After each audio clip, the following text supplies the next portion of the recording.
Sore itu seharusnya menjadi waktu paling tenang dalam hidupku. Hanya aku, buku, dan hembusan angin yang lembut di taman kota.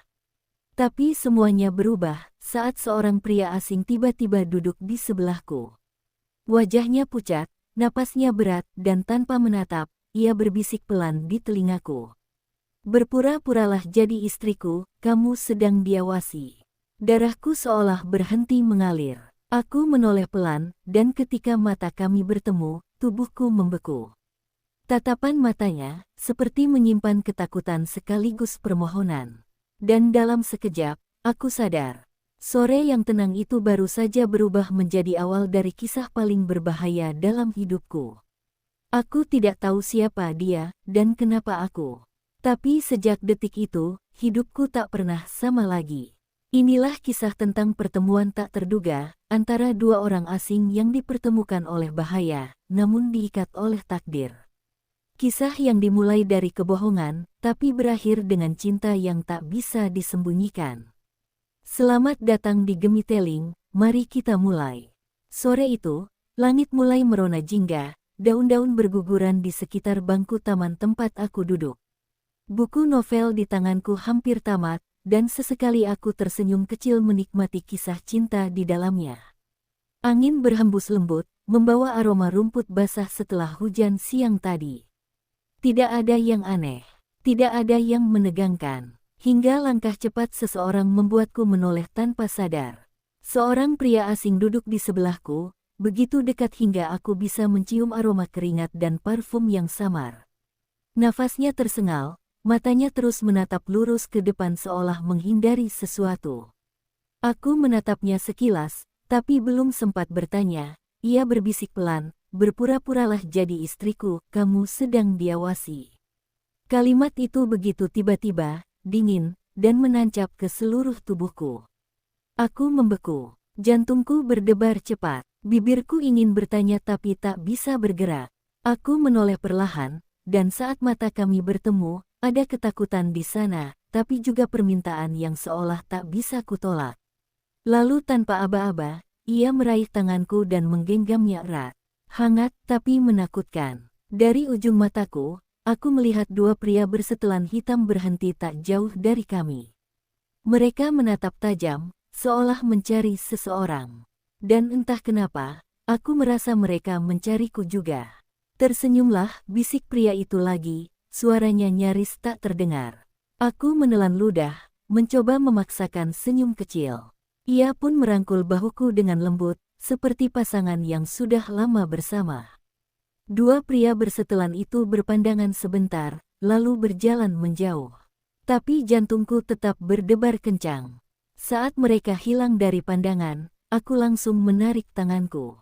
"Siapa kamu?" tanyaku tajam. Ia menatapku sebentar, lalu berkata pelan tapi tegas, "Namaku Raka, dan kalau kamu tidak menolongku, kita berdua bisa mati."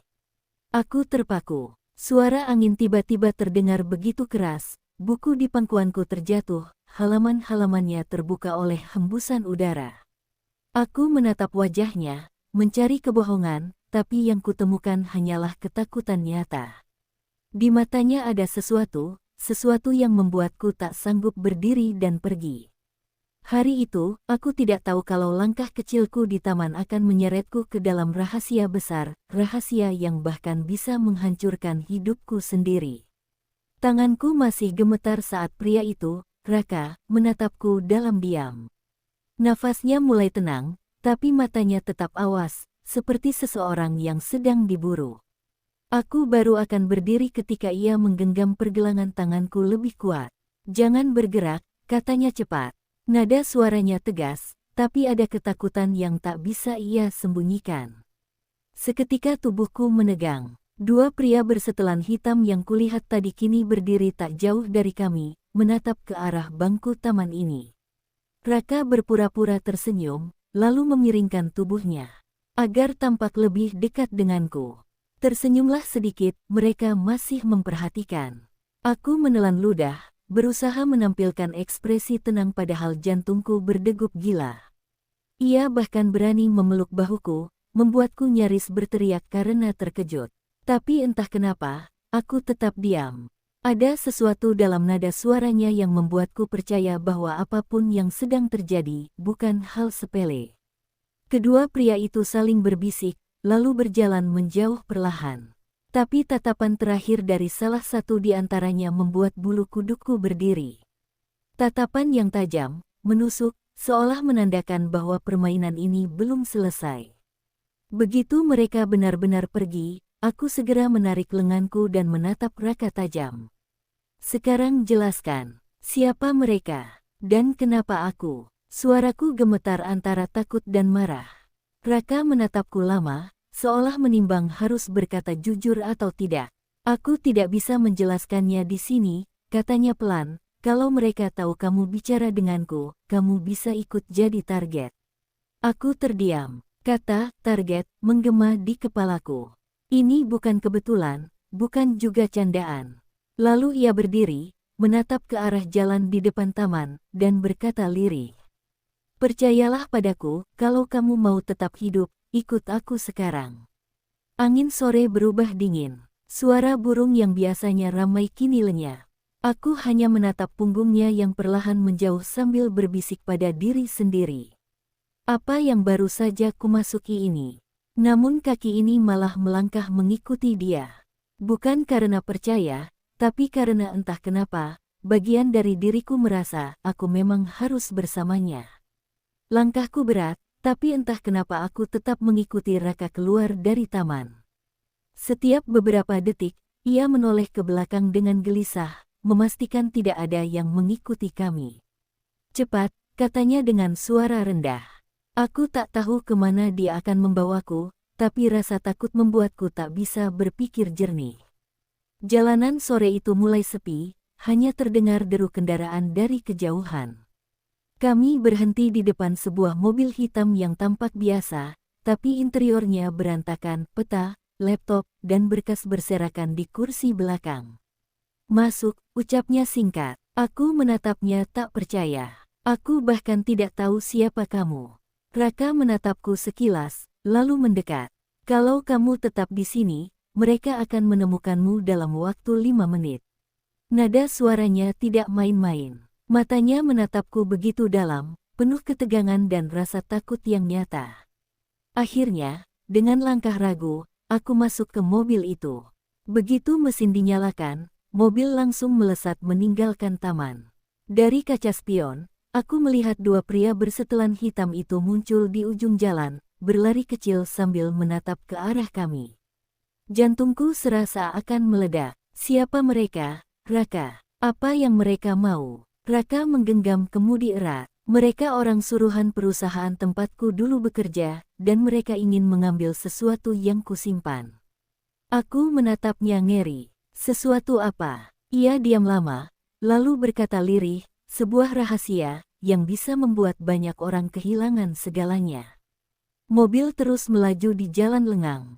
Lampu-lampu kota mulai menyala, sementara di luar jendela, bayangan pepohonan seolah mengikuti setiap langkah kami. Di dadaku, rasa takut dan penasaran berpadu jadi satu. Aku hanya bisa menatap jalanan di depan, sadar bahwa mulai malam ini, hidupku sudah berubah selamanya. Aku tidak tahu siapa yang mengejar kami, aku tidak tahu kemana akan pergi. Yang ku tahu hanya satu, aku sudah terlalu jauh untuk mundur. Mobil terus melaju tanpa arah yang jelas. Jalanan semakin sepi, lampu-lampu kota berganti menjadi hamparan gelap di pinggiran kota. Di dalam mobil, hanya suara mesin dan napas kami yang terdengar. Aku menatap keluar jendela, mencoba memahami semua yang terjadi, tapi otakku tak sanggup menyusun logika dari kekacauan. Ini, apa sebenarnya yang mereka cari darimu?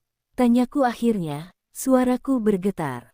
Raka diam lama, lalu menjawab lirih, sesuatu yang bisa menghancurkan banyak orang, termasuk keluargaku sendiri. Aku menatapnya lekat. Dari cara ia bicara, aku tahu ia bukan orang biasa. Tatapannya penuh luka, seperti seseorang yang telah kehilangan terlalu banyak. Aku bekerja di perusahaan besar, katanya pelan, dan aku menemukan data keuangan yang disembunyikan, bukti korupsi dan pencucian uang dari pejabat-pejabat besar. Saat aku berusaha melaporkannya, mereka menuduhku mencuri. Ia menarik napas panjang, menatap jalanan di depan dengan mata kosong. Mereka memburu aku, karena aku tahu terlalu banyak. Aku terdiam. Dalam hatiku, masih ada rasa takut. Tapi entah kenapa, rasa iba mulai tumbuh. Pria ini terlihat begitu lelah, tapi matanya tetap hidup penuh tekad. Tapi kenapa aku? Tanyaku perlahan. Raka menoleh padaku, suaranya berat. Karena mereka sudah tahu aku akan bertemu seseorang hari ini. Kalau aku sendirian, mereka akan yakin aku kabur. Tapi kalau mereka melihatku bersama wanita, terutama yang terlihat seperti istri, mereka akan mengabaikanku. Aku menatapnya tak percaya. Jadi aku hanya tameng. Raka menatapku lama, lalu tersenyum kecil, senyum yang tidak menenangkan. Awalnya, mungkin iya. Tapi sekarang kamu sudah terlibat terlalu jauh, Lara. Aku menelan ludah, mencoba menepis rasa dingin yang menjalar di tubuhku. Pelarian ini bukan lagi milik Raka seorang. Tanpa kusadari, aku ikut menjadi bagian dari rahasia besar yang bisa mengubah segalanya.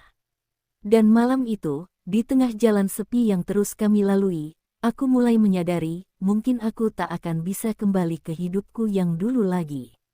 Malam semakin larut ketika mobil kami berhenti di depan sebuah rumah tua di pinggiran kota. Dindingnya berlumut, catnya pudar, dan jendela kayunya berderit saat terbuka. Kita akan aman di sini, kata Raka pelan sambil menatap sekeliling. Aku hanya diam, menatap rumah itu dengan perasaan tak menentu.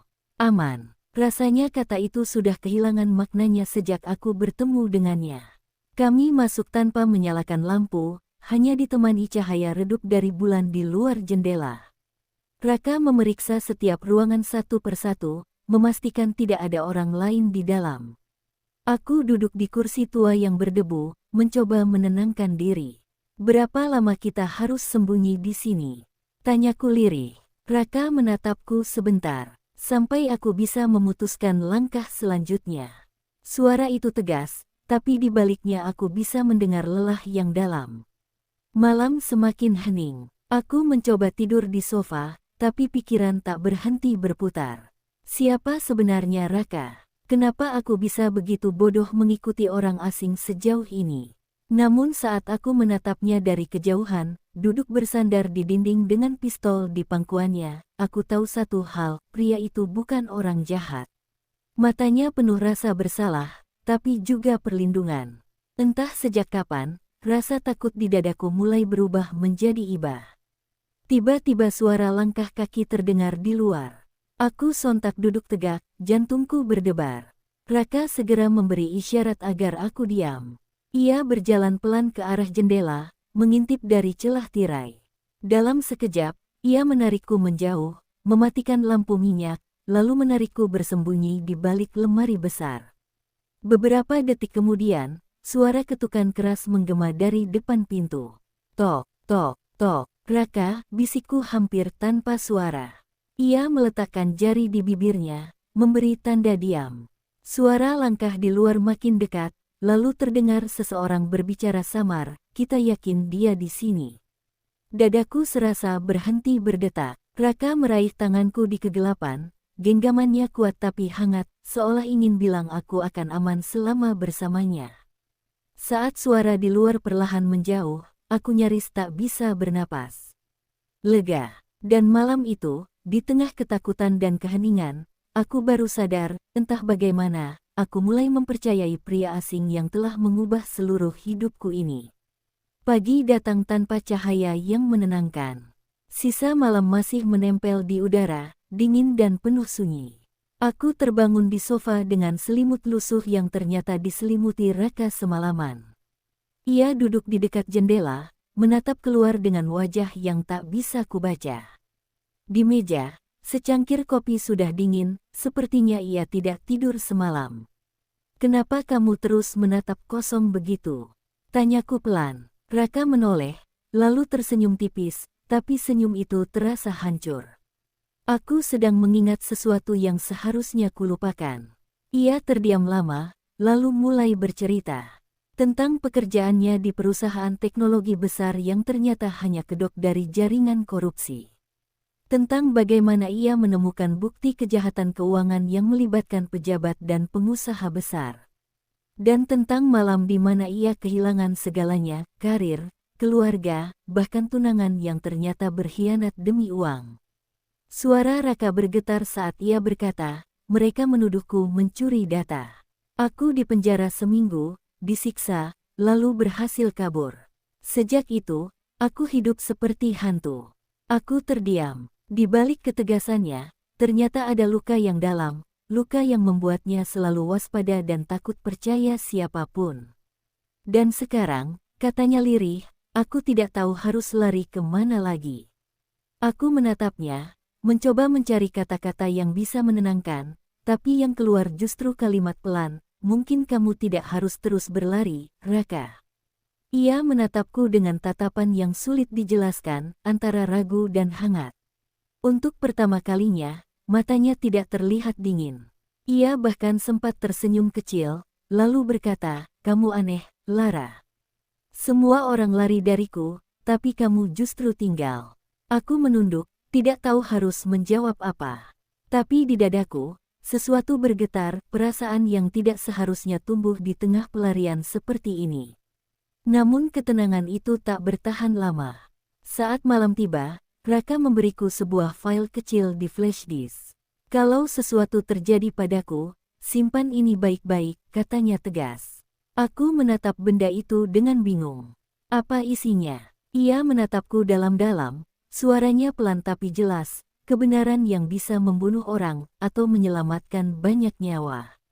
Dan malam itu, aku tahu apapun isi file itu, hidupku tak akan pernah bisa kembali seperti semula. Malam itu, Raka tertidur di kursi dengan pistol di genggamannya. Sementara aku duduk di dekat meja, menatap flash disk kecil yang diberikan padaku. Entah kenapa, hatiku gelisah. Kata-kata Raka terus bergema di kepala, kebenaran yang bisa membunuh orang, atau menyelamatkan nyawa. Tangan ini bergetar saat aku menyambungkan flash disk ke laptop yang ada di rumah itu. Layar perlahan menyala, dan ratusan folder muncul dengan nama-nama yang tak asing, nama-nama pejabat, pengusaha, dan perusahaan besar. Tapi ada satu nama yang membuat seluruh tubuhku membeku. Nama itu terpampang jelas di layar, Dharma Wijaya. Ayahku. Aku menatap layar tanpa berkedip. Nafasku tercekat, tubuhku kaku seperti batu. Folder itu berisi dokumen-dokumen transfer gelap, tanda tangan digital, bahkan rekaman rapat rahasia. Semuanya menunjukkan hal yang sama, ayahku, pria yang selama ini kukagumi, ternyata bagian dari lingkaran kotor yang sedang dibongkar oleh Raka. Air mataku mengalir tanpa sadar. Hatiku seperti ditarik dua arah, antara ingin membela keluargaku, dan ingin percaya pada kebenaran yang kutemukan. Suara Raka tiba-tiba terdengar di belakangku. "Kamu tidak seharusnya membukanya sendiri." Aku terkejut, menoleh cepat. Ia berdiri di sana, wajahnya tegang, matanya dalam menatapku. "Kenapa kamu tidak bilang dari awal?" Tanyaku dengan suara bergetar. Raka menunduk, menatap lantai. "Aku baru tahu, kamu anaknya, setelah melihat foto di dompetmu." Dadaku serasa diremas. "Jadi, kamu mendekatiku karena tahu siapa ayahku?"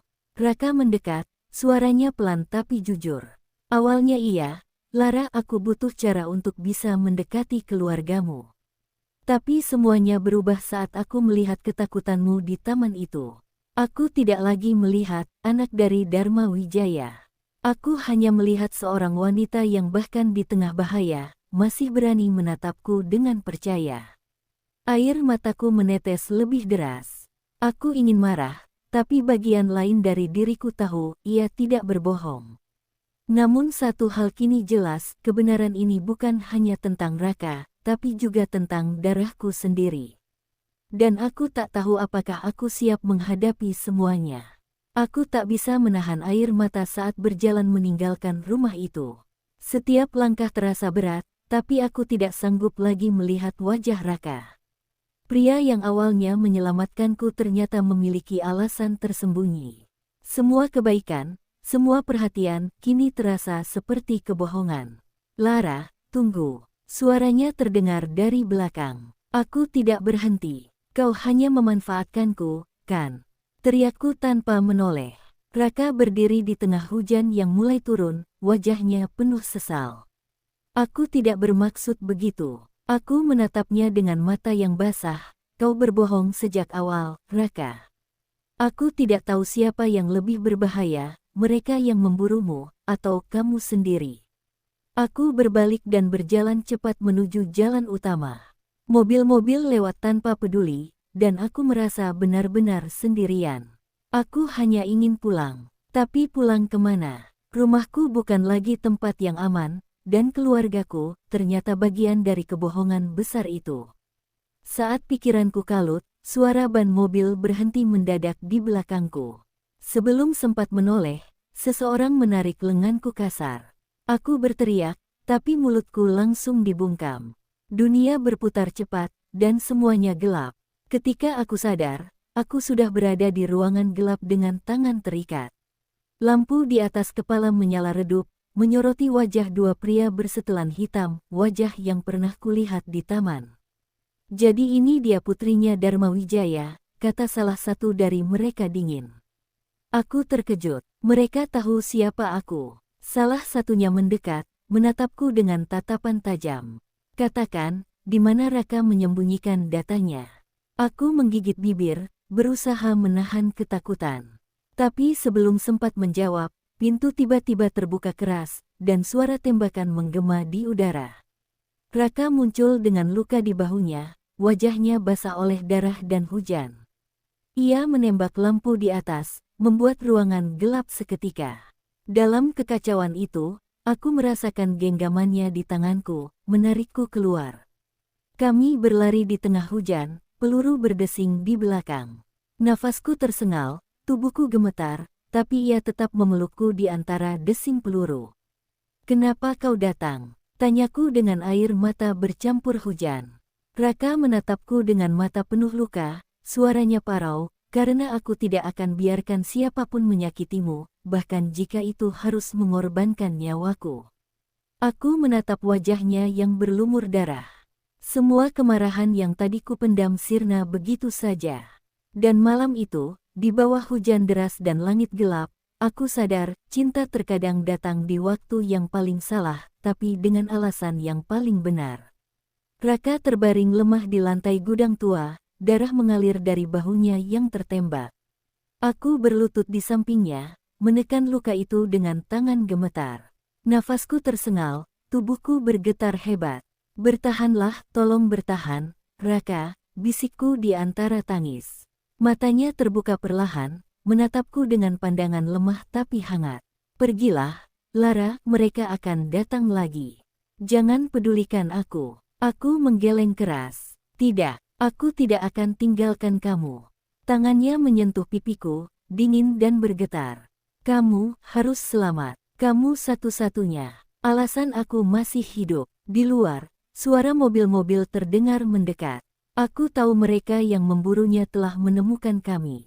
Waktu kami hampir habis. Tapi di saat bersamaan, ponselku bergetar, panggilan dari ayah.